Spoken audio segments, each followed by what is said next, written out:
ओम शांति। आज बाबा के 1 मार्च के महावाक्य हैं। बाबा ने कहा, मीठे बच्चे, तुम्हें आपस में बहुत बहुत रूहानी स्नेह से रहना है, कभी भी मतभेद में नहीं आना है। बाबा कहते तुम्हें आपस में बहुत बहुत रूहानी स्नेह से रहना है, कभी भी मतभेद में नहीं आना है।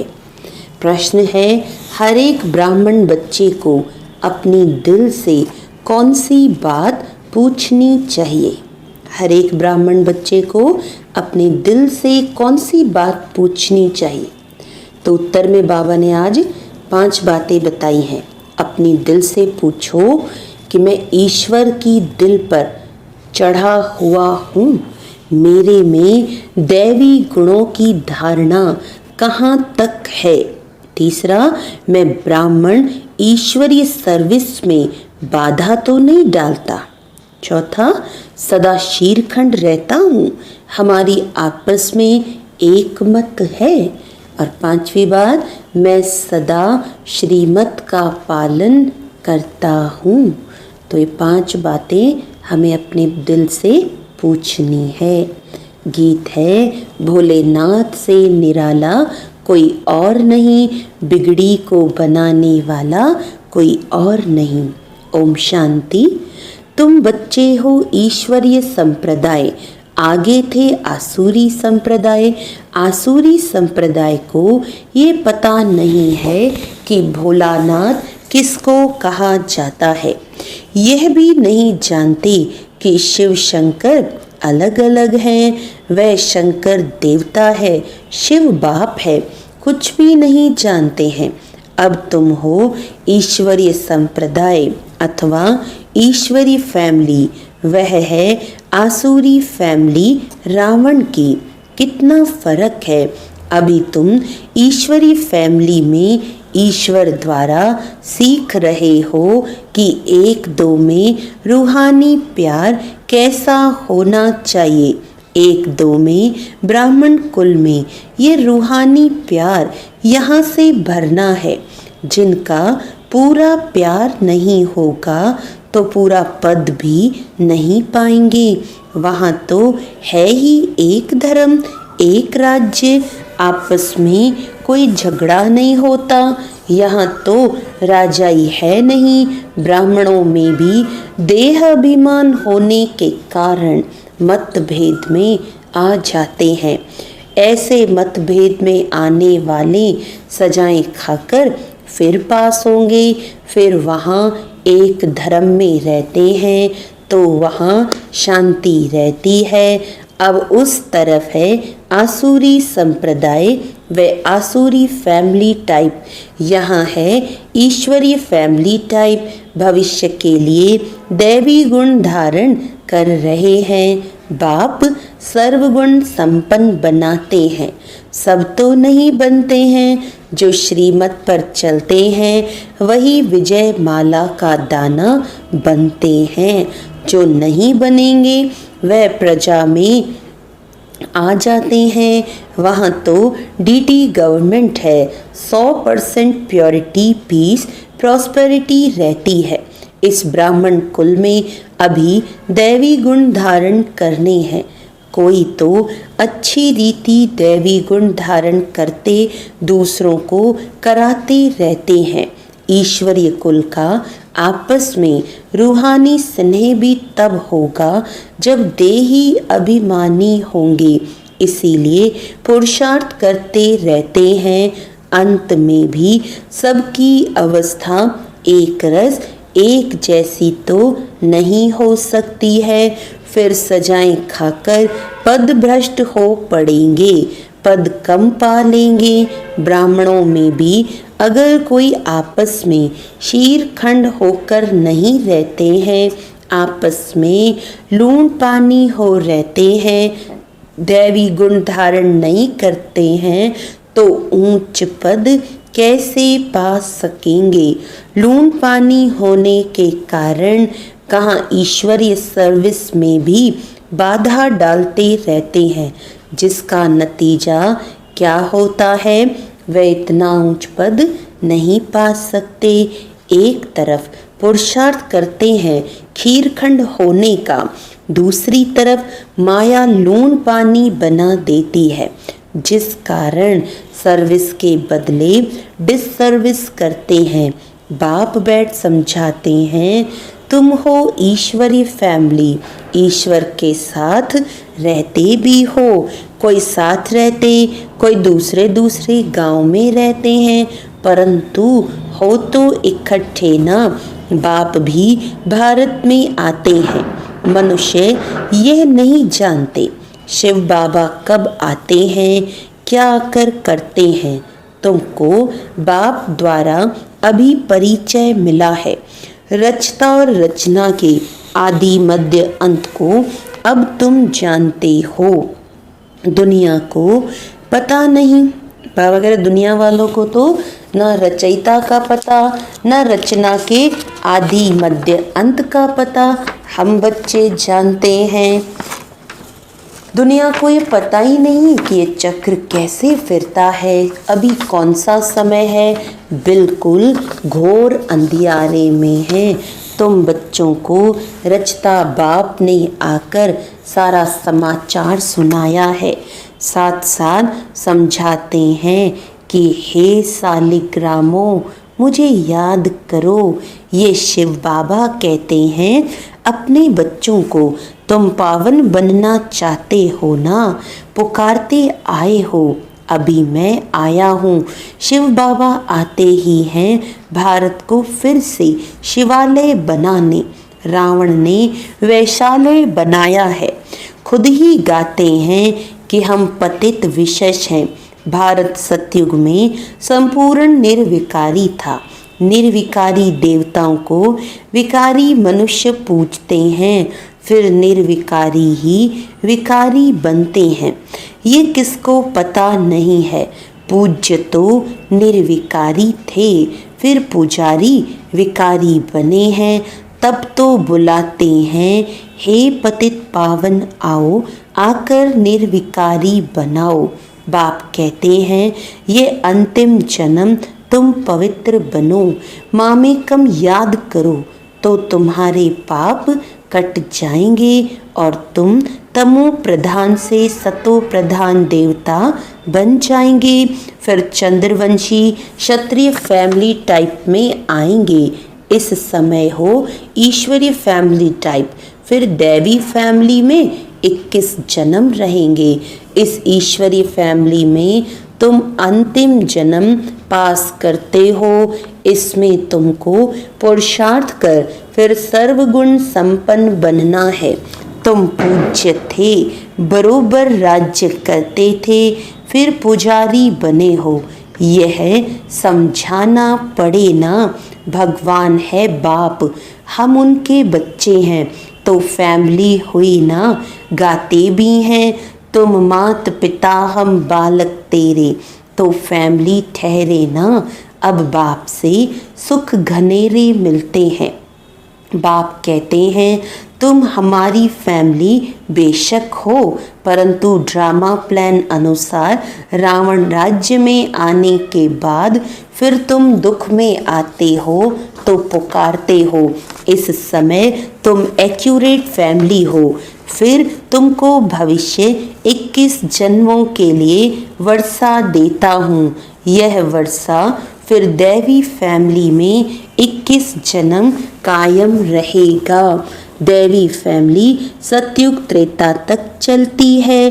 फिर रावण राज्य होने से भूल जाते हैं कि हम दैवी फैमिली के हैं। वाम मार्ग में जाने से आसुरी फैमिली हो जाती है। 63 जन्म सीढ़ी गिरते आए हो। ये सारी नॉलेज तुम्हारी बुद्धि में है, किसको भी तुम समझा सकते हो। असल तुम देवी देवता धर्म के हो। सतयुग के आगे था कलयुग। संगम पर तुमको मनुष्य से देवता बनाया जाता है। बीच में यह है संगम। तुमको ब्राह्मण धर्म से फिर दैवी धर्म में ले जाते हैं। समझाया जाता है लक्ष्मी नारायण ने ये राज्य कैसे लिया। उनसे पहले आसुरी राज्य था, फिर दैवी राज्य कब और कैसे हुआ। बाप कहते हैं कल्प कल्प संगम पर आकर तुमको ब्राह्मण देवता क्षत्रिय धर्म में ले आते हैं। यह है भगवान की फैमिली। अभी संगम युग में हमारा ब्राह्मण धर्म, सतयुग में हम देवता वर्ण के और त्रेता में क्षत्रिय धर्म में। तो यह है भगवान की फैमिली। सब कहते हैं गॉड फादर, परंतु बाप को न जानने के कारण निधन के बन गए हैं। इसीलिए बाप आते हैं घोर अंधियारे से सोझरा करने। अब स्वर्ग स्थापन हो रहा है। तुम बच्चे पढ़ रहे हो, दैवी गुण धारण कर रहे हो, ये भी मालूम होना चाहिए। शिव जयंती मनाते हैं, शिव जयंती के बाद फिर क्या होगा? जरूर दैवी राज्य की जयंती हुई होगी ना। हेवनली गॉड फादर हेवन की स्थापना करने हेवन में तो नहीं आएंगे। कहते हैं मैं हेल और हेवन के बीच में संगम पर आता हूँ। शिवरात्रि कहते हैं ना, तो रात में मैं आता हूँ। ये तुम बच्चे समझ सकते हो। जो समझते हैं वे औरों को भी धारण कराते हैं। दिल पर भी वह चढ़ते हैं जो मनसा वाचा कर्मणा सर्विस पर तत्पर रहते हैं। जैसी जैसी सर्विस उतना दिल पर चढ़ते हैं। कोई ऑलराउंड वर्कर्स होते हैं। सब काम सीखना चाहिए।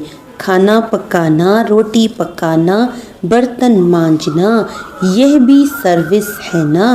बाप की याद है फर्स्ट, उनकी याद से ही विकर्म विनाश होते हैं।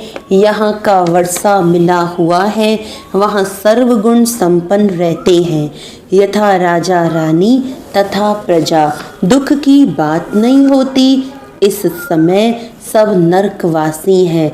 सबकी उतरती कला है, फिर अभी चढ़ती कला होगी। बाप सबको दुख से छुड़ाए सुख में ले जाते हैं। इसीलिए बाप को लिबरेटर कहा जाता है। यहाँ तुमको नशा रहता है। हम बाप से वर्षा ले रहे हैं, लायक बन रहे हैं। लायक तो उनको कहेंगे जो औरों को राजाई पद पाने लायक बनाते हैं। यह भी बाबा ने समझाया है। पढ़ने वाले तो बहुत आएंगे, ऐसे नहीं कि सब 84 जन्म लेंगे। जो थोड़ा पढ़ेंगे वह देरी से आएंगे तो जन्म भी कम होंगे ना। कोई 80, कोई 82, कौन जल्दी आते कौन पीछे आते। तो सारा मदार पढ़ाई पर है। साधारण प्रजा पीछे आएगी। उन्हों के 84 जन्म तो हो न सके, पीछे आते रहते हैं। जो बिल्कुल लास्ट में होगा वह त्रेता अंत में आकर जन्म लेगा। फिर वाम मार्ग में जाते हैं, उतरना शुरू हो जाता है। भारतवासियों ने कैसे 84 जन्म लिए हैं, उनकी ये सीढ़ी है। ये गोला है ड्रामा के रूप में। जो पावन थे वही अब पतित बने हैं, फिर पावन देवता बनते हैं। बाप जब आते हैं तो सबका कल्याण होता है। इसीलिए इसको ऑस्पिशियस युग कहा जाता है। बलिहारी बाप की है जो सबका कल्याण करते हैं। सतयुग में सबका कल्याण था, कोई दुख नहीं था। ये तो समझाना पड़े कि हम ईश्वरी फैमिली टाइप के हैं। ईश्वर सबका बाप है। यहाँ ही तुम माता पिता गाते हो, वहाँ तो सिर्फ फादर कहा जाता है। बाबा कहते भारत में ही गाते हैं कि तमेव माता च पिता तमेव। विदेशों में नहीं गाते, दूसरे धर्मों में सिर्फ गॉड फादर कहते। यहाँ तुम बच्चों को माँ बाप मिलते हैं। यहाँ तुम बच्चों को एडॉप्ट किया जाता है। क्रिएटर फादर है तो मदर भी होगी, नहीं तो क्रिएशन कैसे होगी। हेवनली गॉड फादर कैसे हेवन स्थापन करते हैं, यह न भारतवासी जानते न विलायत वाले ही जानते हैं। अभी तुम जानते हो नई दुनिया की स्थापना और पुरानी दुनिया का विनाश तो जरूर संगम पर ही होगा। अभी तुम संगम पर हो। अभी बाप समझाते हैं माँ में कम याद करो, आत्मा को याद करना है परम पिता परमात्मा को। आत्माएं और परमात्मा अलग रहे बहुकाल, सुंदर मेला कहाँ होगा, सुंदर मेला जरूर यहाँ ही होगा। परमात्मा बाप यहाँ आते हैं, इसको कहा जाता है कल्याणकारी सुंदर मेला। जीवन मुक्ति का वर्षा सबको देते हैं, जीवन बंद से छूट जाते हैं। शांति धाम तो सब जाएंगे, फिर जब आते हैं तो सतो प्रधान रहते हैं। धर्म स्थापन अर्थ आते हैं नीचे, जब उनकी जनसंख्या बढ़े तब राजाई के लिए पुरुषार्थ करें, तब तक कोई झगड़ा आदि नहीं रहता। सतो प्रधान से रजो में जब आते हैं तब लड़ाई झगड़ा शुरू करते हैं। पहले सुख फिर दुख, अब बिल्कुल ही दुर्गति को पाए हुए हैं। इस कलयुगी दुनिया का विनाश, फिर सतयुगी दुनिया की स्थापना होनी है। विष्णुपुरी की स्थापना कर रहे हैं ब्रह्मा द्वारा। जो जैसा पुरुषार्थ करते हैं उस अनुसार विष्णुपुरी में आकर प्रारब्ध पाते हैं। ये समझने की बहुत अच्छी अच्छी बातें हैं। इस समय तुम बच्चों को बहुत खुशी होनी चाहिए कि हम ईश्वर से भविष्य किस जन्मों का वर्षा पा रहे हैं। जितना पुरुषार्थ कर अपने को एक्यूरेट बनाएंगे, तुम्हें एक्यूरेट बनना है। घड़ी भी लीवर और सिलेंडर होती है ना, लीवर बहुत एक्यूरेट होती है। बच्चों में कई तो एक्यूरेट बन जाते हैं, कई अनएक्यूरेट हो जाते हैं, तो कम पद हो जाता है। पुरुषार्थ करके एक्यूरेट बनना चाहिए। अभी सब एक्यूरेट नहीं चलते। तदबीर कराने वाला तो एक ही बाप है।